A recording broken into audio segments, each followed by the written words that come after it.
Hello नमस्कार दोस्तों। उम्मीद करता हूँ सब अच्छे होंगे। और आज दोस्तों हम आपके सामने एक ऐसे टॉपिक को डिस्कस करने वाले हैं जो बहुत ही इंपॉर्टेंट होता है किसी भी कंपटीशन एग्जाम के लिए। और बहुत ही इंपॉर्टेंट होता है दोस्तों अगर आप भारत के नागरिक हैं तो आपको जानने के लिए। अगर दोस्तों आप भारत के नागरिक हैं तो आपको ये जानना जरूरी है कि अगर आप भारत में रह रहे हैं तो आपको क्या क्या मूल अधिकार दिए गए हैं, यानी क्या क्या अगर आप करें तो आपको इसको कोई रोकने और टोकने वाला नहीं होगा। यानी आपके पास क्या ऐसे अधिकार हैं दोस्तों जो आप ले सकते हैं किसी राज्य, चाहे वो सरकार से हो चाहे राज्य सरकार से हो, चाहे वो केंद्र सरकार से हो चाहे राज्य सरकार से हो, तो आप ये अधिकार ले सकते हैं दोस्तों। तो इसे जानना आपको बहुत ही जरूरी है दोस्तों। बताया दोस्तों कि सबसे पहले बात करें तो जो अपने मूल अधिकार को बात करते हैं तो ये आपका भाग 3 में रखा गया है। जो आपका संविधान है उसके भाग 3 में मूल अधिकार को रखा गया है। और आर्टिकल जो है दोस्तों आपका 12 से 35 तक है, ठीक है। और ये जो लिया गया है यूएसए के संविधान से लिया गया है दोस्तों, यानी जो अमेरिका है दोस्तों, यानी संयुक्त राष्ट्र संघ है दोस्तों, सॉरी संयुक्त राष्ट्र अमेरिका है दोस्तों, उसके संविधान से लिया गया है दोस्तों। तो इतनी बात आप समझ गए होंगे। अब देखते हैं दोस्तों कि जो भाग जो 3 के बारे में क्या क्या कहा जाता है दोस्तों। भाग 3 के बारे में कहा जाता है कि यह मैग्ना कार्टा कहा जाता है दोस्तों। अब मैग्ना कार्टा क्या है दोस्तों, तो मैग्ना कार्टा क्या है, यह इंग्लैंड सबसे पहले देखिए 1214 ईस्वी में है ना, कब 1214 ईस्वी में क्या किया गया था कि जो इंग्लैंड के राजा थे जॉन साल्क, ठीक है, इन्होंने अपने जो भी कुलीन वर्ग के लोग थे उनके दबाव में आकर के उनको कुछ अधिकार दिए थे, ठीक है। जैसे आपका एक क्या है मूल अधिकार है, उस तरह से उन्होंने क्या किया था, कुछ अधिकार दिए थे। उसमें एक घोषणा पत्र दिए थे, एक प्रपत्र था दोस्तों, उसमें लिखा था कि अगर आप इंग्लैंड के निवासी हैं तो आपको ये मूल अधिकार दिए जाते हैं। तो उसी को कहा जाता है, उनको उसको क्या कहता है, मैग्ना कार्टा कहा जाता है। तो यहाँ पर भारत में भी क्या इसकी तुलना किससे की जाती है, जो मूल अधिकार है दोस्तों, यानी जो मूल आपके अधिकार है उसकी तुलना किसकी जाती है, जो आपका जॉन साल्क यानी ब्रिटेन के मैग्ना कार्टा से की जाती है। देखिए सबसे पहले अगर कोई आपका राज्य देश है तो मूल अधिकार देने वाला तो कौन है, ब्रिटेन है दोस्तों। यानी इसने कब दिया था, 1214 ईस्वी में इसको दे दिया था अपने नागरिकों को, ठीक है। ये बात समझ में आ गया। देखिए मैंने बता दिया कि मैग्ना कार्टा क्या है, ये भी एक तरह का मूल अधिकार है जो ब्रिटेन के राजा ने दिया था, यानी इंग्लैंड के राजा ने दिया था, ठीक है। उसके बाद बात करते हैं कि जो आपका मूल अधिकार है आप इस पे वाद विवाद किया जा सकता है। जो आपका मूल अधिकार है दोस्तों यह वाद विवाद योग्य है, यानी अगर आप इसमें कुछ चेंजेस किए जा सकते हैं। जैसे एक चीज और है कि चेंजेस जो होंगे दोस्तों वो पॉजिटिव हो सकते हैं, नेगेटिव नहीं। ऐसा नहीं कि आपका कोई मूल अधिकार है उसको आप खत्म कर सकते हैं। किसी जो भी संविधान में मूल अधिकार लिख दिए गए हैं आप उसको खत्म नहीं कर सकते, बल्कि उससे अधिक आप कर सकते हैं, यानी पॉजिटिव चेंजेस कर सकते हैं। तो जो मूल अधिकार है दोस्तों यह वाद विवाद योग्य है, यानी इस पे संसद में बहस चल सकती है, वाद विवाद हो सकता है, क्योंकि आपको पता है जो भी कानून बनता है कहाँ बनता है, संसद में ही बनता है, ठीक है। तो इसको भी आप याद रखिएगा। तीसरा चीज दोस्तों, जो आर्टिकल की अगर बात करें, ये कहां से लिया गया, यूएसए से लिया गया, आपको हमने बता दिया, ठीक है। आर्टिकल कहां से कहां तक है, 12 से 35 तक है। तो आज हम कुछ ही आर्टिकल देखेंगे और फिर अगले वीडियो में हम इसको और डिस्कस करेंगे। तो उम्मीद करता हूं आपको इस अच्छी तरह से समझ में आ रही होंगी, ठीक है। अब देखिए आर्टिकल 12 में कहा गया है दोस्तों कि उस राज्य का डिफिनेशन, मतलब राज्य का डिफिनेशन दिया गया। अब राज्य का मतलब ये नहीं है कि आपका स्टेट हो गया, इसका मतलब ये नहीं है कि आपका कोई राज्य उत्तर प्रदेश से हो गया, जैसे जम्मू कश्मीर हो गया, ऐसी बात नहीं है। राज्य का मतलब वो होता है दोस्तों जो हम पर कानून लगाए, हमको कानून बनाए। कहने का अर्थ है कि अगर आप किसी प्राइवेट संस्था में काम कर रहे हैं तो वहां का जो प्रबंधक है वो आप पर कानून बनाएगा, यानी एक तरह से वह आपके लिए एक राज्य का काम करेगा। अगर आप रेलवे डिपार्टमेंट में काम कर रहे हैं तो जो रेलवे डिपार्टमेंट है अपने कर्मचारियों के लिए एक अलग कानून बनाता है। तो यानी रेलवे डिपार्टमेंट क्या है, एक तरह का क्या है, आपका राज्य है, समझ में ना। तो राज्य का मतलब वो नहीं समझिएगा कि जो आपका जैसे बिहार हो गया, उत्तर प्रदेश हो गया, इस बात की नहीं है ना। वो भी तो मतलब हर राज्य तो अपने नागरिकों को कुछ अधिकार देता ही देता है। तो राज्य का मतलब हम ये नहीं कर रहे हैं कि राज्य का मतलब वही हो गया जो आप पर कानून बनाए, जो आप पर कानून बनाए। जैसे अब एक छोटा सा एग्जाम्पल देते हैं दोस्तों कि आपके माता पिता क्या हैं, आपके लिए राज्य हैं। कहने का अर्थ है कि आपके माता पिता शुरू से ही आपको बताते हैं, सिखाते हैं कि आपको इससे करना चाहिए, ऐसे नहीं करना चाहिए, यानी एक तरह से आपके कानून बनाते हैं। एक तरह से मतलब हम नहीं कह सकते कि उतना कठिन कानून बनाते हैं, लेकिन ये कह सकते हैं कानून बनाते हैं, ठीक है। आपके मतलब राज्य हैं आपके लिए अपने माता पिता, ठीक है। वैसे आप उनकी बात माने या ना माने वो अलग की बात है, ठीक है। अब देखिए आर्टिकल 12 में हमने बता दिया क्या लिखा गया है, ठीक है। यानी राज्य की परिभाषा दी गई है, ठीक है। कौन सा राज्य, जो वो राज्य जो हम पर कानून बनाए वो क्या कहलाता है, राज्य कहलाता है, ठीक है। चलिए आर्टिकल 13 की बात करते हैं। तो आर्टिकल 13 में क्या क्या लिखा गया है? आर्टिकल 13 में ये लिखा गया है कि आपके जो मूल अधिकार हैं उसको कम किया जा सकता है। अब समझिएगा, अगर मूल अधिकार कम कर सकते हैं, यानी जो आपका राज्य है वो आपके मूल अधिकार को कम कर सकता है। जैसे हम एक एग्जांपल देते हैं आपको, जैसे आपको पता है ना कि आपको धरना देने का मूल अधिकार है ना, धरना देने का, कहीं भी आप अपने हक के लिए धरना दे सकते हैं। लेकिन क्या होगा कि अगर कहीं पर क्या हुआ है, युद्ध हुआ है और आप क्या करें, मतलब समझिए हम एग्जांपल दे रहे हैं, आप मान लीजिए भारत और पाकिस्तान से लड़ाई चल रहा है, ऐसा मान रहे हैं, ठीक है। और उसके बाद आप उसी बीच सारे लोग उसमें व्यस्त हैं, भारत पाकिस्तान की लड़ाई में, और आप जाकर के धरना दे रहे हैं कि हमारे मांगे पूरी करो, है ना, हमको हमारी नौकरी लगाओ, है ना। तो इस तरह के धरना देंगे तो क्या करेगा, संसद सीधे आपके मूल अधिकार को खत्म कर देगा और आपको गिरफ्तार करके कहाँ मार मतलब जेल में डाल देगा। अब वहां अपने अधिकार मनाते रहना कि हमारे मांगे पूरी करो, हमारे मांगे पूरी करो, है ना। तो वह इस तरह से, मतलब जब आप देखिए, क्योंकि खुद भारत क्या है, संकट में है, अगर कहीं से युद्ध हुआ है, बाह्य आक्रमण हुआ है, तो कहीं ना कहीं सारे लोग तो उसी पे काम कर रहे होंगे ना। तो उस समय ऐसी स्थिति में अगर आप फिर इसका अपने अधिकार जो मिला है उसका उल्लंघन करेंगे तो जाहिर सी बात है कि सरकार आपके अधिकार को छीन सकती है, यानी उसको कम कर सकती है। ये बात आपको समझ में आ गई होगी, समझ में ना, ठीक है। अब बात करते हैं कि इसके बाद क्या है, ये लिखा गया कि पहले के कानून लागू होंगे। मतलब कहने का मतलब ये है कि जब संविधान बना था, ठीक है, उसके पहले जितने भी कानून हैं वो लागू हो सकते हैं, क्योंकि आपको पता है कि हमारे संविधान में एक आर्टिकल है 368, जिसके तहत हम क्या कर सकते हैं, संशोधन कर सकते हैं, यानी कानून को मतलब कुछ इसमें चेंजेस कर सकते हैं। लेकिन यहां क्या कहा गया कि पहले के कानून, सभी जितने भी कानून हैं वो लागू होंगे, बशर्ते कि अगर आपके किसी मूल अधिकार को उससे हानि ना हो। कहने का अर्थ है दोस्तों कि अगर आपको कोई मूल अधिकार दिया गया है और ऐसा कोई पहले का कानून है जो आपको क्या कर रहा हो कि परेशान कर रहा हो, यानी आपके मूल अधिकार को छीन रहा हो आपसे, तो वह कानून लागू नहीं होंगे, यानी उस कानून को संविधान से हटा दिया जाएगा, ठीक है। तो यानी और मान लीजिए कोई ऐसा कानून, जितने भी कानून बने हैं ऐसा थोड़ी है कि सब आपको नुकसान करेंगे ना, तो जितने भी कानून हैं, ठीक है, वो सब क्या होंगे, लागू होंगे, रहेंगे। जब तक भारत है तब तक भारत का संविधान रहेगा और इसके सारे कानून भी रहेंगे जितने पहले बने हुए हैं, जब तक कि इसके मूल अधिकार, मतलब आपके किसी भी नागरिक के मूल अधिकार का वो हनन ना करता हो, ठीक है। तो ये बात आप अच्छी तरह से समझ गए होंगे।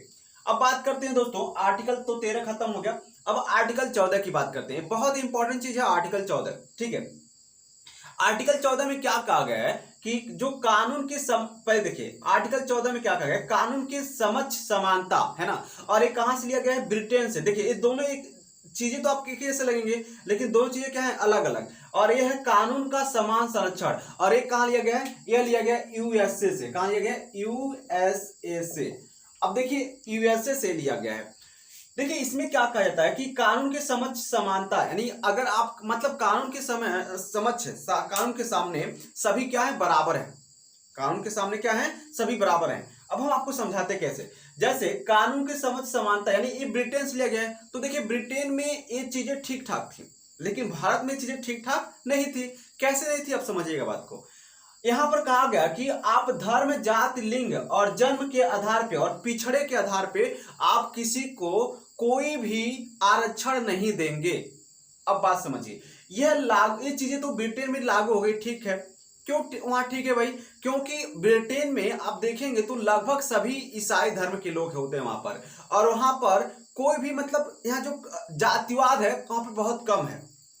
और भारत में क्या है भाई, भारत में जातिवाद क्या है, ज्यादा है, और जात के नाम पर कितना शोषण होता है आप लोग जानते ही हैं, है ना। वो नीच जात का है, कोई उच्च जात का है, तो इस पे कितना शोषण होता है, ठीक है। तो आपको पता है जो अंबेडकर जी थे वो बहुत होशियार थे, ठीक है। और होशियार क्या थे, बहुत ही बढ़िया काम किए, हम तो ये मानते हैं। क्योंकि देखिए ब्रिटेन में क्या था कि लगभग सभी जात के लोग, मतलब जितने भी लोग थे सब क्या थे, बराबर थे, एक जैसे थे। मतलब अगर इसको छोड़ दिया जाए कि अमीर गरीब को छोड़ दिया जाए, ठीक है, मतलब जात के आधार पे अमीर गरीब को छोड़ दिया जाए, तो लगभग सभी लोग क्या थे, बराबर थे। मतलब अमीर गरीब तो हर जगह पे रहे हैं, कोई भी ऐसा देश नहीं है जहां पर गरीबी नहीं है, है ना, हर जगह लोग हैं। लेकिन जो भारत में प्रॉब्लम थी, भारत में बहुत सारी जातियां थी अब उस जाति के आधार पर लोगों का क्या था, शोषण होता था। तो देखिए यहां पर कहा गया कानून के समक्ष समानता, यानी ब्रिटेन में कहा गया कि कानून के समक्ष सब लोग समान हैं। भाई आप मंत्री जी हैं, आइए आपको भी वही काम मिलेगा। आप चपरासी हैं, आइए आपको भी उतना ही, मतलब जो भी कानून के सामने जाएंगे। अगर मान लीजिए, कहने का अर्थ है मेरा कि अगर मंत्री जी जा रहे हैं, कोई मतलब काम किए हैं, कोई गलत काम किए हैं, तो उनको भी वही सजा होगा जो एक चपरासी ने भी काम किया भाई, है ना।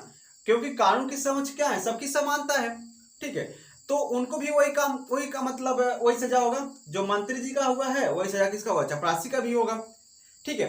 अब ऐसे समझिए कि अगर मान लीजिए कि कोई उच्च वर्ग का लोग है ना, मतलब कोई बहुत अमीर है ना, कोई गरीब है, तो आपको पता है कि क्या आता है कि जो अमीर लोग होते हैं ना, उनके पास थोड़ा उनकी मतलब कुछ पावर तो होते हैं भाई गरीब की तुलना में, ठीक है। तो वो वहां पर चला, ब्रिटेन में क्या हो गया, चल गया, है ना, कानून की समझ समानता। लेकिन देखिए, आप देखिए कहा यह जाता है कि अगर किसी के धर्म, मतलब हिंदू है, मुस्लिम है और सिख है, ईसाई है, आप इस आधार पे किसी को कोई मतलब एक्स्ट्रा बेनिफिट नहीं देंगे। कहने का मेरा अर्थ है कि किसी को आरक्षण नहीं देंगे कि हिंदू है तो इसको थोड़ा और ढकेल दे जाए। मतलब आरक्षण का मतलब क्या है, ढकेलना। आरक्षण का मतलब क्या है भाई, ढकेलना। ढकेलने का मतलब क्या है समझिए, जैसे आपको पता है कि जो एसटी और एससी वर्ग के लोग हैं वो पहले क्या थे, बहुत मतलब नीचे थे, तो उनको आरक्षण दिया गया, छूट दे दिया गया कि आप इतना छूट पाओ और तुम कुछ और मेहनत करो और कुछ हम दे देते हैं और तुम इनके बराबर आ जाओ। कहने का मेरा अर्थ समझिए क्या है भाई, कि यहाँ पर जो हम अच्छी तरह समझा रहे हैं, जैसे मान लीजिए ये आपका कौन है, ये आपका मान लीजिए जो भी जनरल के लोग हैं, कौन है, जनरल के लोग। ये जनरल वाले लोग हैं, इनको यहाँ से चलकर यहाँ आना पड़ेगा और इनको सरकार ने कहा ठीक है तुम बहुत कमजोर हो, तुम चल नहीं पाओगे, यानी मतलब एससी लोगों के लिए बात किया, तुम चल नहीं पाओगे, इसलिए इसको क्या किया तूने, इसको पहले ही ठेल कर, देखिए इसको स्टार्टिंग यहां से दिया और इसको पहले ही ठेल के यहां रख दिया, कहा कि तुम यहां से दौड़ कर यहां आओ और तुम यहीं से यहां पहुंच जाओ। कहने मतलब, तो आरक्षण का मतलब क्या भाई, ठेलना। क्या है, ठेलना। मेरी भाषा में क्या है, ठेलना। आरक्षण का मतलब है उसको जबरदस्ती ठेल देना, है ना। अब देखिए, अब उसमें भी कोई नहीं ठेलाता है भाई। अब जब एकदम कोई नालायक होगा तो कैसे ठेला पाएगा, देखिए ध्यान से। तो क्या कहा गया इसमें कि अगर कानून के समझ आप सबकी समानता देंगे, सबको समान तरह से ट्रीट करेंगे। जैसे अगर धर्म, अगर मान लीजिए कोई जात के आधार पे, धर्म के आधार पे, कोई हिंदू है कोई मुस्लिम है ना, जात के आधार पे कोई बरई हो गया, है ना, कोई आप चमार हो गया, कोई आपका मुस्लिम हो गया, तो इस आधार पे आप किसी को नहीं देंगे, कोई भी आरक्षण नहीं दे सकते हैं, ठीक है। लिंग के आधार पे स्त्री हो गई, महिला मतलब स्त्री हो गई, पुरुष हो गया, है ना, इस आधार पे भी आप किसी को समानता नहीं दे सकते हैं। फिर जन्म के आधार पे ऐसा नहीं है कि जो आपका यूपी में जन्मा है उसको अधिक मतलब सुविधा मिलेगा और जो आपका जम्मू कश्मीर में है उसको कम सुविधा मिलेगा, तो इस आधार पे भी आप नहीं कर सकते।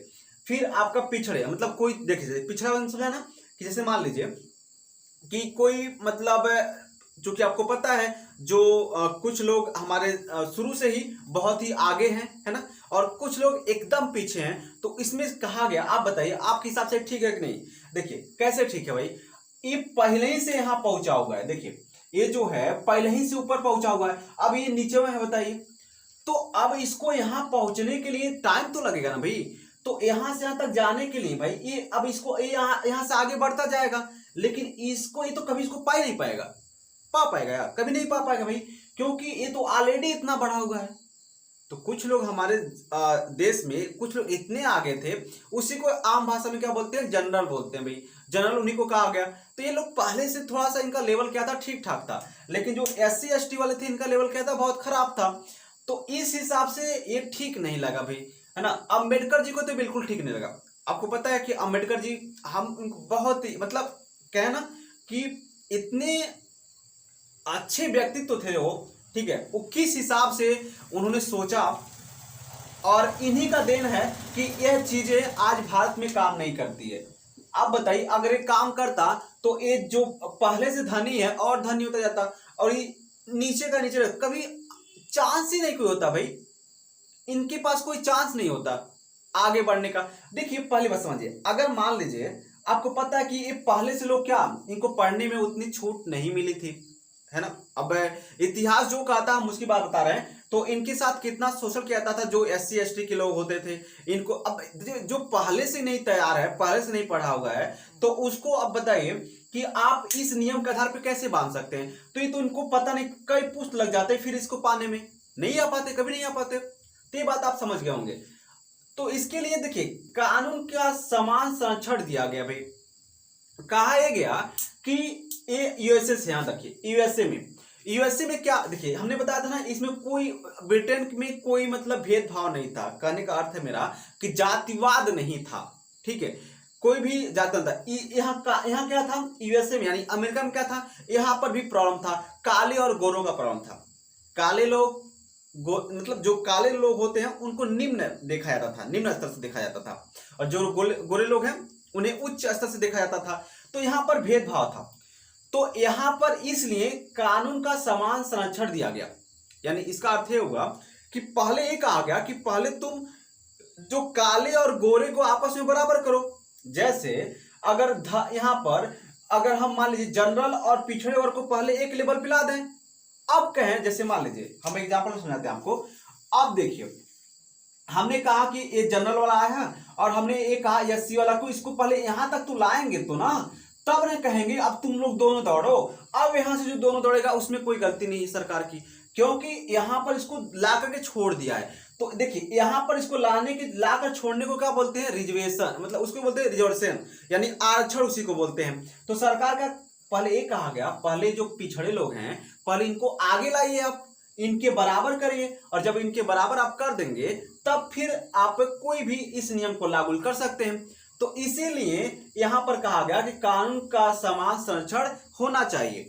यानी जो पिछड़े वर्ग हैं, ठीक है, आप आगे पढ़ेंगे आर्टिकल 15 में, आपको इनको मतलब जो मतलब लिंग के आधार पे, धर्म के आधार पे, जात के आधार पे कुछ आरक्षण दिए गए हैं, ठीक है। तो देखिए, तो इसका मतलब हो गया कि आज जो है, जो हम लोग का भारत में जो लागू होता है, इस पे नहीं काम होता है, इस पे काम होता है। कानून का सबको समान क्या मिलता है, संरक्षण मिलता है। अगर देखिए कोई मान लीजिए नीचे वर्ग का है, निम्न वर्ग का है, तो उसको कहीं ना कहीं ऊपर उठाने का प्रयास किया जाता है, ठीक है। तो आई होप आपको ये वीडियो बहुत ही अच्छी लगी होगी। अगर वीडियो अच्छी लगी है तो अपने दोस्तों के साथ शेयर करिएगा, और फिर इसके जो अगला पार्ट है इसको हम अगले वीडियो में डिस्कस करेंगे।